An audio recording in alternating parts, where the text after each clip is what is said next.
नाज़रीन, खैर मकदम है आपका फोर्थ व्यू में। मैं हूं वाहिद नसीम और हमारे साथ हैं प्रमोद पाहवा साहब। अलबत्ता थोड़ा सा प्रोग्राम लेट हो गया है, मगर उसकी माजरत के साथ हम शुरुआत करते हैं कि बहरहाल जो एक बड़ी घटना घटी है, जो परमाणु रिएक्टर है उसमें ब्लास्ट हुआ है ईरान के। और ईरान बाकायदा ये कह रहा है कि ये कोई एक हमला किया गया है जिसको इंटरनेट हमला कहा जा रहा है, साइबर हमला कहा जा रहा है। दूसरी तरफ दुनिया के तमाम मीडिया और दबी जबान, उठी जबान और कवरेज और वीडियो और फुटेज जारी कर रहे हैं कि F-35 द्वारा ईरान के रिएक्टर पर हमला किया गया, परमाणु संस्थान पर हमला किया गया, और ईरान के रडार जो है वो उसको देख नहीं पाए। तो एक बड़ा इशू हो गया है कि F-35 अगर इतना सक्षम है कि चाइना के या फिर जो ईरान के पास अभी मौजूदा हालात में रिएक्टर्स हैं या रडार्स हैं, जो हथियार हैं, इसका मतलब अगर वो F-35 को डिटेक्ट ही नहीं कर पाएंगे, तो ऐसे में जो अभी तक ईरान जो है वो बड़ी बड़ी बातें कर रहा था, वेनेजुएला में अपने जहाज भी भेजे, वो आए भी गए भी, अपनी फोर्सेस भी भेजी, परमाणु मतलब ये समझा जा सकता है इसको कि अगर मैं ये मानूं कि इजराइल का हमला था, तो इसका मतलब जो भी ताकत की बातें ईरान की तरफ से की जा रही है वो महज एक बड़बोलापन है और सच्चाई कुछ और ही है। यानी कि इजराइल और अमेरिका द्वारा इतनी छूट उसको दी जा रही है ताकि वो आगे जो है अपनी चीजों को कर ले, ज्यादा मुतासिर ना कर सके, और जितना खेलना चाहता है उतना खेले। क्योंकि हो सकता है इसी तो पर हम बात करेंगे प्रमोद पावा साहब से। पावा साहब, आपको क्या लग रहा है कि ये क्या है, ये मसला के ये जो ईरान कह रहा है उसमें सच्चाई है, या फिर जो दावा है हमारा जो है जो पश्चिमी मीडिया है, इजराइल है, अमेरिका है, इन सब का अगर ये है तो फिर मतलब क्या आपको लगता है कि ये क्या खेल क्या है? Thank you sir. आपका बहुत बहुत शुक्रिया और आपके दर्शकों को मेरा सलाम। जहां तक आपकी बात है कि ये प्रोपेगेंडा है या असलियत है, जैसा आपने शुरुआत में भूमिका में बताया कि ईरान की ताकत रही नहीं या इजराइल की ताकत ज्यादा हो गई, तो इसको समझने से पहले सबसे पहले तो ये क्यों ना माना जाए कि इजराइल अपने आप में ही एक प्रोपेगेंडा है। आप भी इस चीज को मानते हैं कि वो मुल्क कम और ताकत कम और प्रोपेगेंडा ज्यादा है। और देखिए, अगर इजराइल प्रोपेगेंडा है तो उसकी तरफ से प्रोपेगेंडा ही तो होगा सर। इसको कैसे नहीं मान लें यार। दूसरी बात यह है नहीं कि अरब और ईरान में इतने बादल हम्म, भी नहीं होते जैसे हमारे माननीय प्रधानमंत्री जी कहते हैं कि बादलों में जहाज नजर नहीं आया होगा। तो ऐसा भी पॉसिबल नहीं है कि बहुत सारे बादल थे और उसमें जहाज छुप गया हो। तो देखिए मैं इस बात को बिल्कुल नहीं मानता कि F-35 या कोई भी जहाज वहां पर आकर और इस तरीके का कोई हमला किया गया होगा। दूसरी यानी बात कि आपने आप, कही, हाँ, हाँ, सुन लीजिए, दूसरी बोलिए बात बोलिए। आपने कही साइबर की। हम्म, साइबर में हो सकता है कि कोई मैग्नेटिक फील्ड ऐसी बना दी गई हो, हालांकि लगता नहीं कि ये इजराइल इतना पावरफुल है जैसा अच्छा। दूसरे कई देशों के बारे में बताया जाता है कि वो मैग्नेटिक हम्म, फील्ड क्रिएट करके और रडार जाम कर देते हैं। और साइबर हमला हम्म, इसलिए पॉसिबल नहीं है कि ईरान की टोटल नेटवर्किंग उसकी अपनी क्रिएट की हुई है, ना वो गूगल से लेता है ना बाकी किसी नेटवर्क से लेता है। और यहां तक कि अगर आप उसको सिंपल मेल भेजते हैं या वहां के जो लोकल यूट्यूब है उनका उनका लोकल फेसबुक है उस पर भी जाते हैं तो वो उसको फिल्टर करके देता है। तो इतना आसान नहीं लगता कि इसराइल के जहाज आए और उसने वहां पर आकर बम लगा दिए, बम बरसा दिए और उसका नुकसान कर दिया। मैं इस बात से इत्तेफाक नहीं करता। देखिए, आपकी बात में कंट्रोडिक्शन तो यही आ रहा है कि आप कह रहे हैं कि उनका इंटरनेट सिक्योरिटी सिस्टम बहुत ज्यादा मजबूत है, फिर भी उन्होंने सेंधमारी कर दी। तो मतलब उनका अपना प्रोटोकॉल है, जो इंटरनेट प्रोटोकॉल उनका अपना है, उसके बावजूद अगर जो है साइबर हमला हुआ है, तो इसका मतलब उनका प्रोटोकॉल सिस्टम जो भी है इंटरनेट का वो ठीक नहीं है। और आप ये नहीं मानते, तो इससे साफ जाहिर होता है कि आप कहीं ना कहीं यकीनी तौर पर ईरानी मीडिया को पढ़ते हैं, मैं भी ईरानी मीडिया को बारीकी, उनके सब तमाम जो है, उनकी पारस, उनकी तस्नीम, उनकी प्रेस टीवी, उनकी सारी लगभग जो है साइटों को पढ़ता हूँ और देखता हूँ। उसमें मुझे प्रोपोगंडा लगभग 70 से 80% नजर आता है। उनकी भाषा शैली अलग होती है। दुनिया कुछ और कहती है, वो कुछ और कहते हैं। ईरान का दावा यह है कि ईरान को अभी, ईरान अपनी साइट पर यह लिख रहा है कि अगर ये इजराइल ने ही हमला किया है तो इसको कबूल करके दिखाए। अगर कबूल करके दिखाएगा तो हम इस पे जवाबी कार्रवाई करेंगे।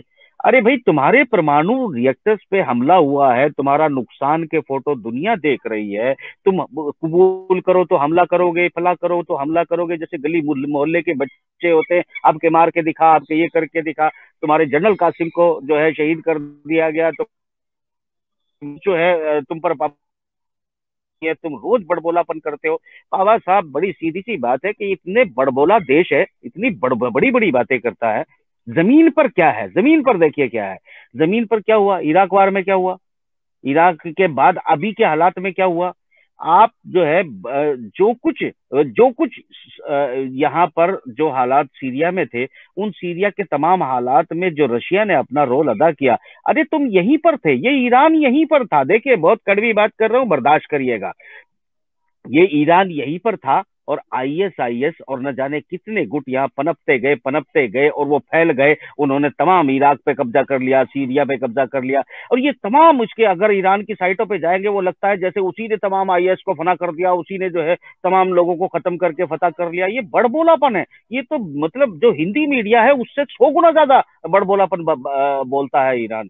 अगर मेरे सवाल का आप जवाब दे दीजिएगा कि ये वही ईरान है जो कह रहा है जिसने आईएसआईएस हरा दिया। इसी ईरान की मौजूदगी में उन्होंने इराक पे पूरे पे कब्जा कर लिया, सीरिया पे पूरे कब्जा कर लिया। 10% जो है दमिश्क का इलाका बचा, जिसपे जो है कब्जा नहीं हो पाया था, उस पे भी कब्जा करने जा रहे थे। अचानक यहाँ पर रूस पहुंचा, चीन की गतिविधियां पहुंची, उसके बाद यहाँ इस इलाके को उन्होंने खाली करा लिया। ईरान गाता फिरता है, उनकी साइटें नाचती फिरती है, हमने खाली करा लिया। अरे तुम खाली करा सकते तो उनको आने से ही रोक देते ना। बताइए बाबा साहब, जवाब दीजिए। हाँ, ऐसा है कि अभी हम यहाँ डिस्कशन ईरान के मीडिया पे या वेस्टर्न मीडिया पे करने के लिए नहीं बैठे हैं।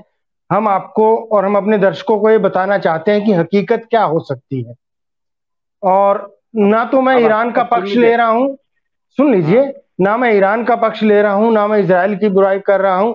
लेकिन जो हकीकत है, जो आईना है, कम से कम वो तो सबके सामने क्रिस्टल क्लियर रहना चाहिए। तो मीडिया कुछ आईना भी जनाब, कहे, सुनिए, हम मीडिया हम की आईना बात नहीं दिखा कर रहे रहे। हैं। आप बर्दाश्त करिए, आईने को बर्दाश्त करिए। नहीं, आप ठीक है। जैसे फोटो बता रहे हैं, एक बात सुने, हाँ, बीबीसी ने भी वो फोटो दिखाई है। नहीं, फोटो खुद तो ईरान ने भी दिखाई है। हाँ, तो ऐसा ऐसा कौन सा फोटो हो गया कि बम हम्म। बरसे हैं लेकिन झोपड़ी भी टूटी नहीं है? ऐसा कोई कैसी सुदर्शन बातें चक्र तो करते, था देखिए, नहीं।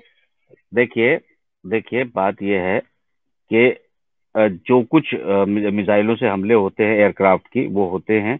रिएक्टर टूटा है, इसे ईरान ने अपनी वेबसाइट जो है परेज टीवी और पारस टीवी दोनों पर तस्लीम किया है, कबूल किया है। ये आप अपनी तरफ से इनका डिफेंस मत करिएगा। नहीं, बेसिकली जब नुकसान उन्होंने खुद कबूल किया नहीं, है, नुकसान हुआ वहां है तो हमला ब्लास्ट हुआ है ना। नहीं, हमला मैं नहीं मानता कि ऐसा कोई हमला हुआ है कि उसके जहाज आए और उन्होंने वहां बम्बार्डमेंट कर दिया, क्योंकि उसका कोई एविडेंस और कोई लॉजिक सामने नजर नहीं आ रहा है। उसके एक अलावा बात का इसराइल कोई एक ईरान के साथ जुड़ा हुआ देश तो है नहीं। एक बात बताइए अगर वो मुझे ना, अगर वो ईरान के तेल अवीव से उड़े थे तो रास्ते में हम्म। कितने अरब ममालिक गुजरे होंगे? तो इसका मतलब सऊदिया ने आंखें फेर ली नहीं तो इसराइल कौन के पड़ता है? जहाजों पर इराक कि तू पड़ता आ है ना जाओ। बीच में। इराक पड़ता है ना बीच में। कुर्द पड़ते इराक हैं, पड़ता है ना, इराक तो पड़ता है। नहीं, कुर्द तो लोग हैं। कुर्द थोड़ा ही वो आपका जो है एयर डिफेंस सिस्टम या रडार सिस्टम लेके बैठे हैं। हाँ, या नहीं, फिर उनके पास आपका जो सिस्टम। है, नहीं, नहीं, नहीं, कुर्दों के और पास कुछ नहीं है, वो एक कबीला है। जहां तक बात ईरान की दखल अंदाजी की है बाकी जगह में, तो आप ये देखें कि हम्म। अगर ये जो सेंचुरी डील थी, इससे हम्म। नेतन्याहू पीछे हटा है, तो उसमें कहीं ना कहीं हम्म। हमास का दम था। और हमास क्या है? ईरान का ही तो नाजायज औलाद है। और बाकी देखिए, आईसिस की बात थोड़ा हम सा कर रहे हैं। आप ना उस तरह की बातें कर रहे हैं जो ईरानी मीडिया अपनी टेलीविजन पर या मैं अपने मीडिया की बात ही साइटों नहीं पर कर रहा करता है। सर। तो मैं सच्ची मैं सुनिए तो ना मेरे से, ईरान देखिए, मैं पिछला ईरान जवाब की मैंने आपसे मांगा, अगला हाँ, जवाब भी दे दीजिए। पिछला जवाब आपसे मांगा, अगला जवाब भी आप दे दीजिए। नहीं, आपसे पिछले मैं ये जवाब में पूछ मैं रहा तो हूँ, बता रहा हूं कि सुनिए, नहीं ऐसा हुआ होगा। तो और ये सुन सिर्फ लीजिएगा। प्रोपेगेंडा है। ये प्रोपेगेंडा हमला हमला किसने किया? मैं सीधे कहता हूं कि अगर आपके परमाणु पर साइबर अटैक करने के बाद आपने आपके परमाणु रिएक्शन जो तस्लीम किया है कि हमारे जो यूरेनियम संवर्धन है उसमें बाधा आई है, वो हमारा कम घटेगी, यानी कि हमला हुआ है। ईरान ने तस्लीम किया है कि रिएक्टर में ब्लास्ट हुआ है, छोटा ब्लास्ट हुआ है। ये सब बातें तस्लीम करने के बाद अगर वो साइबर से हुआ या F-35 से हुआ, दोनों ही सूरत हाल में अगर ईरान में ताकत थी, देखिए जनरल सुलेमानी कौन थे ये सब जानते हैं। जनरल सुलेमानी थे तो आप जो ईरान की लॉबिंग है, ईरान की जो सपोर्ट है बहरीन के अंदर, नाइजीरिया के अंदर, जो आपकी ईरान की सपोर्ट है फलस्तीन के अंदर, सीरिया के अंदर, इराक के अंदर, ये कुर्दों को, ये सारी सपोर्टें को हैंडल करने वाली एक सुपर जो थिंक टैंक था और जो एग्जीक्यूट कर रहा था जनरल सुलेमानी, एक तरह से पूरे देश के जनरल को जो है वो शहीद कर दिया जाता है, जो नेक्स्ट टू वहां के प्रेसिडेंट के बाद या सुप्रीम पावर के बाद जो अथॉरिटी रखता था। उसके बाद आप 4-5 मिसाइल नुमा पटाखे छुड़ाते हैं, आप कहते रहते हैं कि आपने 50 मार दिए, 200 मार दिए, 300 मार दिए। उसके बाद अरे भाई उनका कोई बड़ा जनरल मारते तो उनको तो तस्लीम करना पड़ता, उनका कोई कर्नल मारते तो पता लगता, आप उनके कोई जहाज डुबोते थे तो सारी दुनिया को पता चलता। आपने वो पटाखे कहाँ छुड़ाए हमको पता नहीं है, वो दिवाली कहाँ मनाई हमको पता नहीं है, दुनिया को पता नहीं चल पाया। आप कहते रहे कि हमने 80 मार दिए, 250 मार दिए, 5 लाख मार दिए, ऐसे तो पता नहीं कौन कौन बोलते रहते हैं हमने इतने मार दिए, उतने मार दिए। सबूत किधर है? चले चले सबूत किधर है? ये मैं बड़बोलापन मैं होता है। मैं हाँ, मैं इसका जवाब देता हूँ आपको। बेशक दीजिए। उन्होंने शबे रात नहीं मनाई हो, लेकिन आप एक चीज भूल गए हैं कि जनरल क्या? सुलेमानी की मर्डर के बाद या उसकी हम्म। शहादत के बाद हम्म। अफगानिस्तान में एक जहाज गिरा है। हालांकि उसको किसी ने एक्सेप्ट नहीं किया, ना तालिबान ने, ना ईरान ने, ना किसी भी ताकत ने, कि वो जहाज किसने हम्म। गिराया है। लेकिन एक हम्म। जहाज गिरा है जिसमें अमेरिका के बड़े ऑफिशियल्स मारे गए हैं, और वो लोग मारे गए हैं जिनके बारे में कहा जाता है कि उन्होंने सुलेमानी की मुखबरी की थी और सुलेमानी को मारने में बहुत बड़ा हाथ लिया था। हाँ, इस चीज से मैं ये भी एग्री करता ये हूं कि सुलेमानी हाँ। शांति हाँ। का उपासक नहीं था। हाँ, देखिए अब बात आते हैं घूम के इसी मुद्दे पर कि शांति का कौन उपासक है कौन नहीं है। ना हम किसी भी तरफ, नाजरीन हम किसी की तरफदारी नहीं करते, जो हकायक है वो रखते हैं। कुछ देर लगता है कि हमारे शिया मसलक के लोगों को लगता है कि ये बिन सलमान के खिलाफ बोल रहा है, बड़ा अच्छा आदमी होगा। फिर मैं आज ईरान के खिलाफ बोल रहा हूँ तो अब जो है वो अपने सुन्नी भाई मसलक के लगेगा कि मैं तो चलो अच्छा हुआ शियाओं के खिलाफ हूँ। माफ करना, ना मैं सुन्नियों के फेवर खिलाफ में हूँ ना शियाओं के फेवर खिलाफ में हूँ। हम लोग जर्नलिस्ट हैं, हम लोग एक तजिया करते हैं हकायक पर कि असलियत में हो क्या रहा है। आप लोग देखते हो अपने धर्म गुरुओं की आंख से, तो आप सच्चाई देख ही नहीं सकते, सच्चाई पर बात करने की आप में हिम्मत हो ही नहीं सकती। अगर हिम्मत है तो आज जो मैं सच बोलने जा रहा हूं उसे समझें और उस पर सच बोल कर दिखाएं। देखिए, इसमें कोई दो राय नहीं है कि 1923 के बाद जिस तरह सऊदी अरब वजूद में आया, हिजाज और नज्द को जो है आपस में मिला के सऊदी अरब बना दिया गया, इधर उधर के खिते भी इसमें शामिल किए गए। फर्स्ट वर्ल्ड वॉर के बाद जब सऊदी अरब वजूद में आया तो उसके बाद एक और ऑटोमन अंपायर खत्म हुआ, तो नए अंपायर के रूप में मुसलमानों को लगा कि अब सऊदी अरब में जो है सऊद खानदान जरूर मुसलमानों की क़यादत करेगा और बेहतर तरीके से जो है वो इस्लाम को फायदा होने वाला है। वो आगे चीजें बढ़ती रही, काफी कुछ विवाद होते रहे और धीरे धीरे यहाँ से ईरान और सऊदी के बीच में भी इख्तलाफ पैदा होने लगे। ये वक्त वो था कि दुनिया को दिखाई देता रहा कि सऊदी अरब एंटी अमेरिका है, थोड़ी अमेरिका की थोड़ी के खिलाफ है। पहले तो ये लगा कि रूस के खिलाफ है, ये तो हम भूल नहीं सकते कि सबसे पहली सऊदी अरब देश को मान्यता देने वाला रूस देश था। तो धीरे धीरे नास्तिकता के खिलाफ धार्मिक चीजों को सामने रखा गया। उसके बाद ईरान शाह पहलवी जो है वो पूरी तरह अमेरिका की गोद में खेलता रहा। 1973 की इस्लामिक क्रांति के बाद वहां पर फिर जो है वही जो दायरा है वो बढ़ना शुरू हो गया। जो सऊदी अरब को लेके शिया मसलक का है वही ईरान को लेके सुन्नी मसलक का है। तो यही शिया के मसलक को लेके अपने अपने मसलक और अपने अपने पावर सेंटर समझ लिए, धार्मिक पावर सेंटर समझ लिए गए ईरान और सऊदी अरब के रूप में। मगर यहाँ ये देखा जाए कि दोनों ही देशों ने मुसलमानों के साथ या तो दोनों देशों ने गलत किया, या फिर मुसलमान ही ये चाहते हैं कि उनकी पावर संतुलन जो है वो उनके मसलकों में छुपी हुई है, और उन्होंने मसलक लीडर बना लिए। और इस मसलक लीडर बनाने का नतीजा ये हुआ, देखिए दोनों बातें गलत हैं। अगर आपने खुद जो है ये मसलक बनाए हैं, आपने खुद जो है इनको हवा दी है और अपने मर्जी से जो है आपने चुना है इन सब चीजों को, तो इसका मतलब ये होता है कि जहां पर सऊदी अरब अपना कदम रखता है एक पक्ष बन के, दूसरा पक्ष बन के ईरान आ जाता है। यमन में एक पक्ष को सऊदी अरब सपोर्ट कर रहा है तो दूसरे को ईरान सपोर्ट कर रहा है। बहरीन में एक पक्ष को सऊदी अरब सपोर्ट कर रहा है तो दूसरे पक्ष को ईरान सपोर्ट कर रहा है। इराक में एक पक्ष को सऊदी अरब सपोर्ट कर रहा है, दूसरे पक्ष को ईरान सपोर्ट कर रहा है।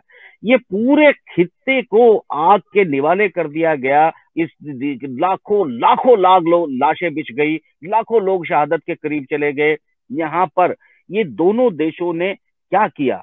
ये दोनों देश तकनीक नहीं खरीदी, इन लोगों दोनों देशों ने हथियार खरीदे शुरुआती तौर पर। अब दोनों कह रहे हैं कि हम तकनीक की बात कर रहे हैं, सऊदी अरब भी बड़े प्लांटेशन लगाने जा रहे हैं, अब वो तकनीकी तौर पर आगे करने की बात कर रहे हैं।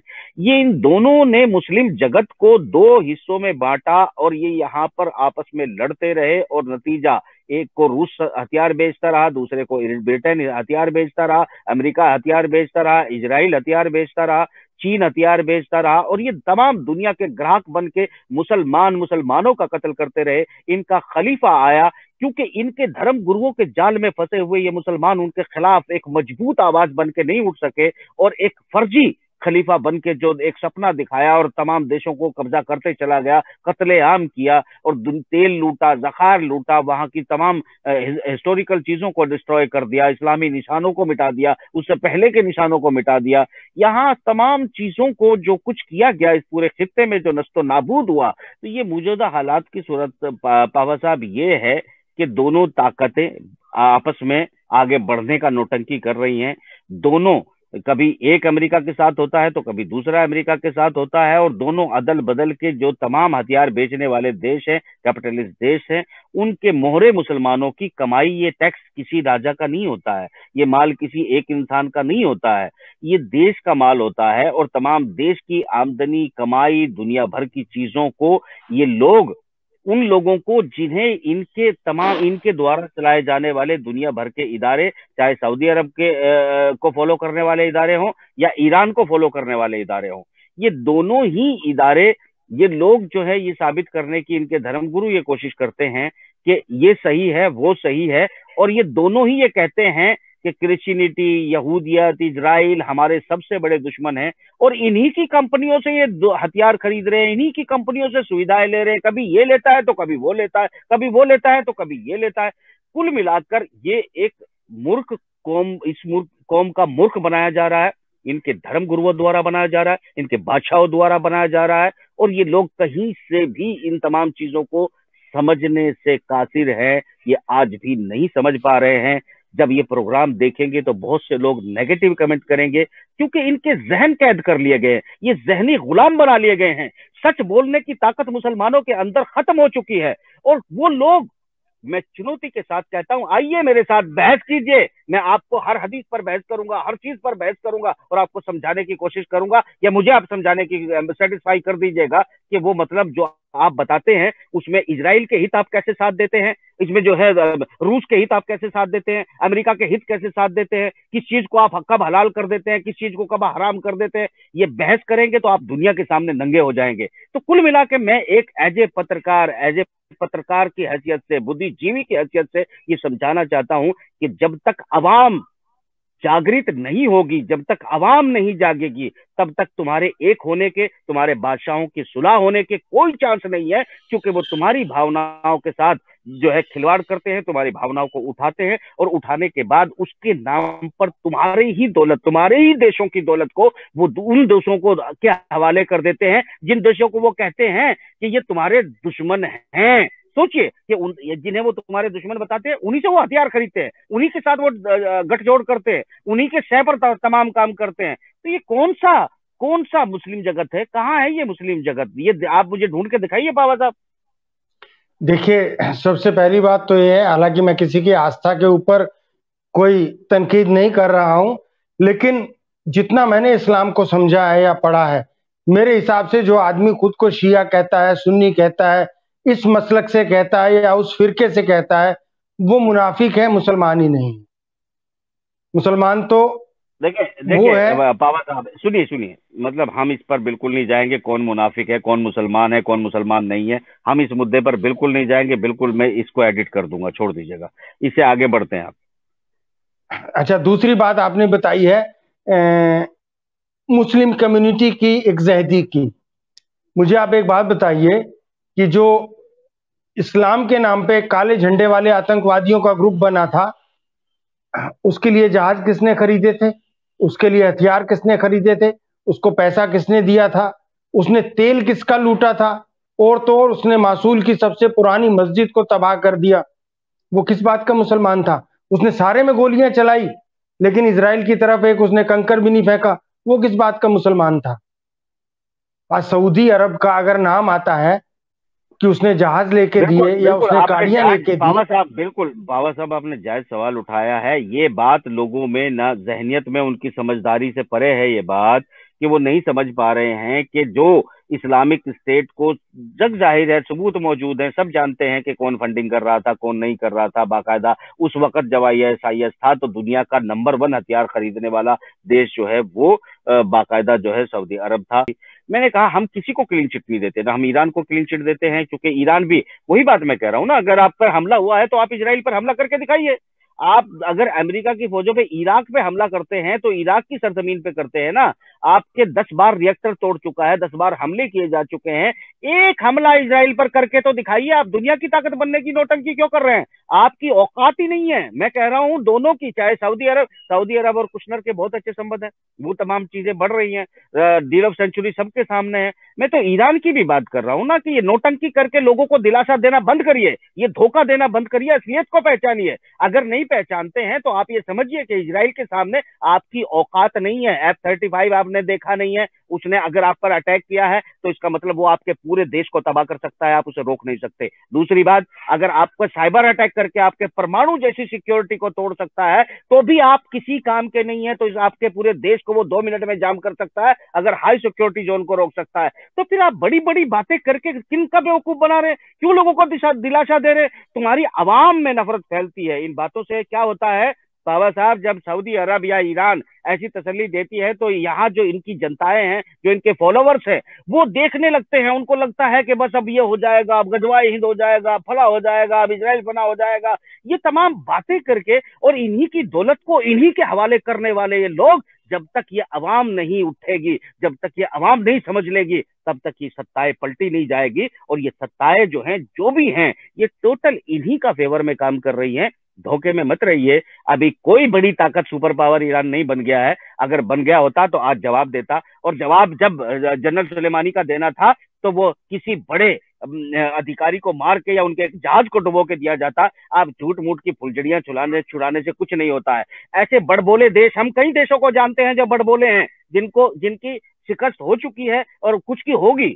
मतलब जो हम देखते हैं बहुत बड़े बड़े बड़े बड़बोले देश है, वो ईरान की तरह के ही देश हैं। तो माफ करना, जनता जो ऐसे लोगों पर, ऐसे झूठों पर यकीन करेगी, वो जनता उनको समर्थन कर रही है, उनको इस झूठ के उकसा रही है। इस झूठ को रोकना चाहिए। या तो आप बड़ी बातें बंद करिए, तैयारी करिए और युद्ध की तैयारी करिए, या युद्ध का नाम छोड़ दीजिए, लोगों को जीने दीजिए। तो ये तमाम चीजें जो हो रही हैं दुनिया में, ये एक बहुत बड़ा धोखा है। इससे बाहर निकलने की जरूरत है। बाबा साहब, आप क्या कहते हैं नहीं आखिरी लफ्ज?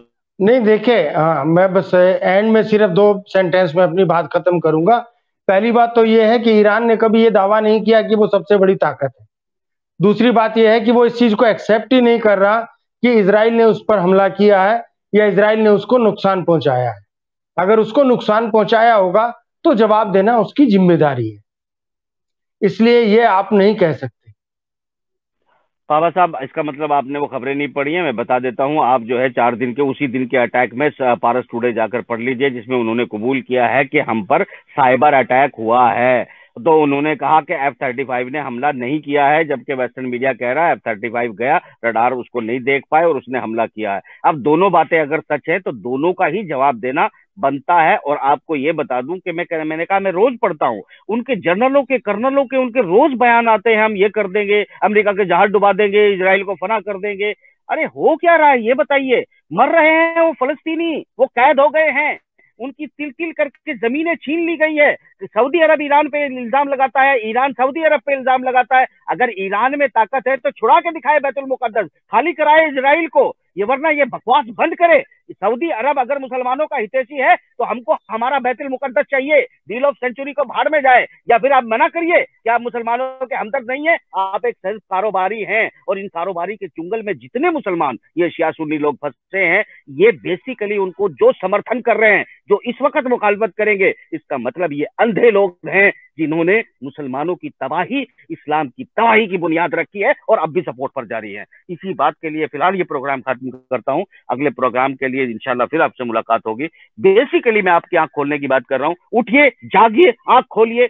हिंदुस्तान से लेके तमाम दुनिया में मुसलमान कहीं महफूज नहीं है, और वो कहीं अपनों के जाल में फंसे हैं और कहीं दूसरे गिद्धों की निगाहें उन पर हैं, उनको नोच कर खा जाना चाहती है। अलर्ट रहिए। प्रोग्राम में आज मुझे इजाजत दीजिए, इंशाल्लाह मुलाकात होती है जल्दी अगले प्रोग्राम में।